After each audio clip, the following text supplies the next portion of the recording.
AHY ini maju di partai di Jakarta, kalah.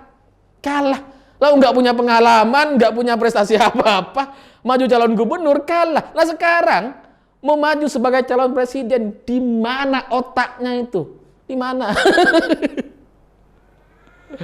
Tapi kalau maling yang bicara gitu ya, kepentingannya cuma satu, supaya dia bisa maling lagi. Jadi kalau AHY menang, misalkan, na'udzubillahi min dzalik, mungkin dia bisa berpesta lagi gitu, bisa maling di mana-mana lagi.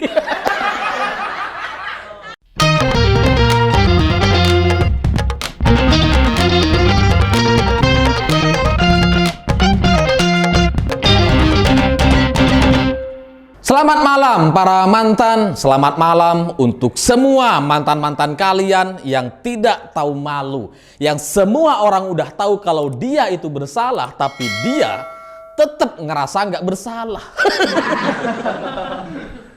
Cerita-cerita semacam itu bagi saya jadi mirip sekali dengan cerita Andi Maling Malarangeng gitu, karena dalam beberapa bulan terakhir dia selalu muncul di media mewakili Partai Demokrat, dan yang terakhir kemarin dia kemudian mengajak partai-partai lain untuk datang berkoalisi dengan Partai Demokrat. Ini konsep Partai Demokrat gimana sih? Lawang faktanya Agus itu udah datang kemana-mana, udah menggunakan strategi door to door, ke rumah-rumah, masih nggak laku. Lah sekarang tiba-tiba Andi si Maling Malarangeng ini kemudian mengajak partai lain untuk datang berkoalisi dengan Partai Demokrat. Itu kan ibaratnya orang udah tahu dijual door to door ke rumah-rumah nggak laku, tapi dia buka lapak di rumahnya sendiri. Siapa yang mau? Siapa yang mau? Ya karena kalau kita ngelihat si Agus gitu ya, yang udah datang ke rumah Surya Paloh 3 kali, datang ke rumah Prabowo gitu ya, yang nggak dapat hasil, nggak ada kejelasan apa-apa, itu kan jadi kayak sales panci gitu, yang datang ke rumah kita gitu ya, yang udah nggak laku, pernah kita tolak, pernah nggak kita beli, datang lagi. Itu tetap kita suruh masuk ke dalam gitu. Kalau disuruh diam di luar pagar, nggak dibukain pintu kan kasihan, nggak manusiawi gitu kan. Udah datang ke rumah kita, ya udahlah kita suruh masuk gitu. Tapi habis di dalam kita juga bingung mau bicara apa gitu. Panci masih ada, ini yang dijual juga kayaknya nggak bagus. Habis itu ya dia pulang lah, mirip kayak Agus gitu. Nah ini sekarang si Andi Maling ini kemudian mengajak partai lain katanya untuk berkoalisi dengan Partai Demokrat. Lawang dijual door to door aja nggak laku, lawang malah ngajak. Tapi mungkin dalam imajinasi dia, orang-orang itu suka kalau diajak gitu ya. Mungkin gitu. Mungkin kalau habis ini nggak ada partai yang datang ke Demokrat gitu ya. Nggak kayak partai-partai lain yang didatangi oleh partai lain gitu ya. Cuma Demokrat yang nggak didatangi. Mungkin habis ini kalau strategi mengajak ini nggak terjadi, nggak bisa berhasil juga gitu ya. Mungkin kalian bisa menggunakan strategi undangan. Undangan apalah, syukuran hambalang yang setengah abad atau apa gitu. Undang tuh ketua-ketua partai, mungkin mau mereka datang ke Cikeas, mungkin itu ya. Bukan pasti. Dan yang lebih lucu lagi adalah si Andi Maling ini kemudian dia bicara soal platform partai katanya. Karena ke depan Partai Demokrat akan mengedepankan platform perubahan dan perbaikan. Nah yang bicara platform maling. Perubahan yang macam mana? Perbaikan yang macam apa yang ditawarkan oleh seorang maling? Perubahan dan perbaikan katanya. Tapi setelah saya renungkan gitu ya, cukup lama gitu ya, 1 menit lah saya renungkan. Mungkin maksudnya arah perubahan Partai Demokrat itu adalah perubahan maling yang lebih tersistematis, lebih kondusif, lebih masif. Ya karena di era Pak Jokowi, hampir 10 tahun Pak Jokowi memimpin, ini korupsinya kan kurang masif gitu, nggak kayak dulu, nggak kayak zamannya Pak SBY. Di mana-mana maling gitu kan. Ini kurang gitu. Makanya kemudian Partai Demokrat menawarkan arah perubahan ke arah maling yang lebih efisien, efektif. Lah yang bicara maling gitu. Masa iya kita mau membahas atau kemudian berharap dia bisa memberikan perubahan kepada bangsa? Lawang maling yang bicara. Pastikan yang dipikirannya maling. Lawang maling gitu. Kalau tukang bangunan mungkin soal perubahan bangunan gitu kan. Ini maling yang bicara. Nah kalau soal perbaikan mungkin maksud Demokrat gitu ya. Perbaikan Candi Mangkrak, bukan candi, sorry, nanti penistaan agama itu. Perbaikan soal bangunan Mangkrak Hambalang. Yang sampai sekarang nggak dikerja-kerjain sama Pak Jokowi, dibiarin mangkrak gitu aja.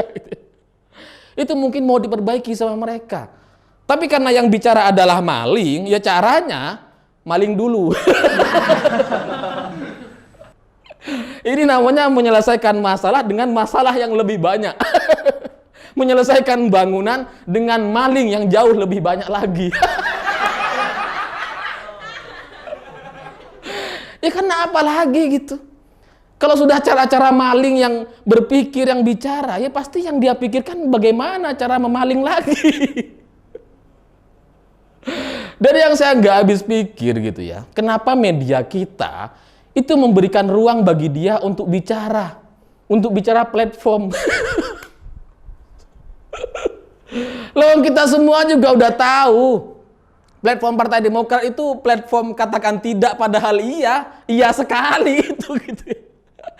Loh kok masih ditulis, masih diberitakan apa coba gitu. Dan nggak habis pikir, bayangkan loh, seorang maling diwawancarai oleh media, oleh wartawan, ditanyai pendapatnya, komentarnya, diberikan panggung yang luar biasa untuk bicara soal kebangsaan. Aneh bagi saya gitu. Ini kan bangsa Indonesia, bukan bangsa maling. Ngapain kalian nanya kepada maling soal bangsa ini? Ngapain? Kita itu sebagai masyarakat, rakyat biasa tersinggung gitu. Maling kok dihormati, diliput, ditanya pendapatnya. Apa coba maunya? Apa maunya media kita ini? Apa jangan-jangan medianya juga media-media maling itu? Ya kalau Demokrat, karena ini negara demokrasi gitu ya, kalau Demokrat tetap kekeh atau ngotot untuk mengutus maling untuk menjadi juru bicaranya, mewakili partai, ya mungkin emang mereka partainya partai maling gitu kan. Lo yang jadi juru bicara maling. Ya partai maling dong gitu ya. Ini kalau saya gitu ya, saya bukan orang Demokrat gitu ya. Ini ikut malu loh. Kok bisa ya ada partai diwakili sama maling? Ini kalau saya jadi anggota Demokrat, udah pasti saya keluar tuh. Gak terima saya gitu. Masa kita diwakili sama maling sih? Emang gak ada lagi orang-orang di Demokrat yang bisa berkomunikasi atau mewakili partai? Kan banyak gitu. Andi Arief, Ibas gitu, bisa mestinya gitu. Kenapa Andi maling malah rangeng lagi sih? Yang disuruh tampil di media, muak kita gitu. Kita ini udah sakit hati dia jadi maling uang rakyat, terus sekarang dia muncul di mana-mana itu. Kan nyebelin gitu ya. Ya karena kalau di rumah saya gitu ya, di desa saya gitu ya, yang namanya maling itu pilihannya dua tuh kalau ketemu. Dia mati karena terinjek nggak sengaja, gitu ya. Ya mungkin ada warga saking banyaknya nggak sengaja nginjek gitu, terus kemudian matilah dia gitu ya. Atau nggak sengaja kebakar karena masyarakat kan suka bakar-bakar sampah kalau di desa gitu ya. Terus kemudian ketendang terus matilah dia kebakar. Biasanya maling itu. Maling ayam, maling motor tuh biasanya tuh. Ketendang mati itu. Atau ya pilihan kedua gitu. Kalau dia nggak mati, kalau nggak ada masyarakat atau polisi datang cepat gitu ya. Dia pasti dipenjara dan semua keluarganya itu akan diajak pindah keluar kota setelah dia keluar dari penjara. Kenapa? Karena malu. Jangankan malingnya gitu ya, keluarga-keluarga besarnya yang sepupunya, saudaranya ikut malu. Mau keluar rumah mereka malu gitu. Malu punya saudara maling. Nah ini maling, rajanya maling gitu ya. Ya kalau di desa kan malingnya maling motor, maling ayam yang kerugiannya jutaan, ratusan ribu. Nah ini malingnya kerugiannya bisa mencapai ratusan miliar, ribuan miliar kerugiannya. Ya rajanya maling berarti. Nah ini si malingnya nggak tahu malu, keluar kemana-mana, tampil di banyak media, medianya nggak tahu diri. Masyarakat kita masih sakit hati sama maling, kok malah dikasih panggung, ngapain? Cobalah kita minta orang lain untuk bicara gitu. Saya emang nggak suka Partai Demokrat sejak dulu gitu ya. Cuma untuk kasus ini saya nggak terima gitu. Cobalah kader lain siapa kayak gitu. Jangan maling yang disuruh tampil. Capek kita ngelihatnya gitu. Rasanya kan kita dendam masih itu. Kalau semakin orang-orang ini muncul di media, maling-maling ini muncul gitu ya, kita ini bisa emosi loh. Ini si maling ini kalau datang ke desa saya, datang ke daerah saya gitu ya, nggak ada yang menjamin dia bisa selamat itu. Lawang maling. Maling itu biasanya ya udah gak keluar rumah atau pindah kota, bukan malah tampil di media untuk berkuar-kuar seolah dia itu masih akan berkuasa lagi atau berpotensi untuk menang lagi. Ya karena apa yang mau kita harapkan dari seorang maling? Kalau dia jadi menteri lagi, ya kan paling maling lagi. Iya kan gitu. Tapi apakah mungkin media kita atau wartawan kita ini sudah lupa gitu bagaimana cara Andi Maling Malarangeng ini memaling anggaran kita gitu. Dia itu memarkup anggaran dari 125 miliar naik menjadi 2,5 triliun atau 2.500 triliun. 2.500 triliun. 2.500 miliar gitu bahasa lainnya gitu ya. Artinya apa? Kerugiannya itu sampai 2.000 miliar lebih gitu. Nah, tapi masih diberikan kehormatan untuk bicara secara damai gitu ya. Dikasih panggung untuk bicara soal kebangsaan. Bangsa apa ini? Apakah kita semua udah lupa sama cara mereka untuk maling di negeri ini gitu? Yang bersama-sama dari pengurus partai, ketua, wakil bendahara, wakil sekjen gitu ya. Maling semua. Ini masih kita kasih kesempatan untuk bicara maling gitu ya. Gak masuk akal bagi saya gitu. Karena malingnya gak malu, medianya juga kayak gak tahu atau juga sama-sama gak tahu malu, kita gak tahu gitu ya. Tapi ya mungkin ini adalah fenomena baru di negeri ini gitu. Karena bukan cuma maling yang gak tahu malu gitu ya. Narapidana lain yang sudah keluar masuk penjara juga jadi ulama dan disembah-sembah itu ya. Ya mirip seperti ini, partainya kan partai pemelihara sih, kelompok-kelompok radikal itu. Satu visi, satu tujuan lah itu, tujuan maling. Ya saya ngerti gitu ya, narapidana, koruptor atau maling itu tetap manusia. Mereka selama hidup tetap butuh makan, butuh kerja. Kita paham, ngerti kita gitu. Tapi kan bukan kayak gini juga caranya gitu. Kalau mau kerja ya kerja aja lah, kerja di belakang layar gitu. Misalkan jadi adminnya istrinya AHY gitu ya, yang sering nggak terkontrol gitu ya. Mungkin kan bisa gitu, kerjaan kan banyak. Bukan malah menjadi wakil partai. Ya kita ngerti memang Andi Malarangeng ini menjadi satu-satunya maling di Partai Demokrat yang membela Ibas. Satu-satunya. Karena semuanya, Angelina Sondag, Nazarudin, Anas Urbaningrum, siapa lagi, semuanya lah yang dari Demokrat, itu semuanya bersaksi bahwa Ibas itu terlibat. Tapi sampai sekarang kan nggak diapa-apain.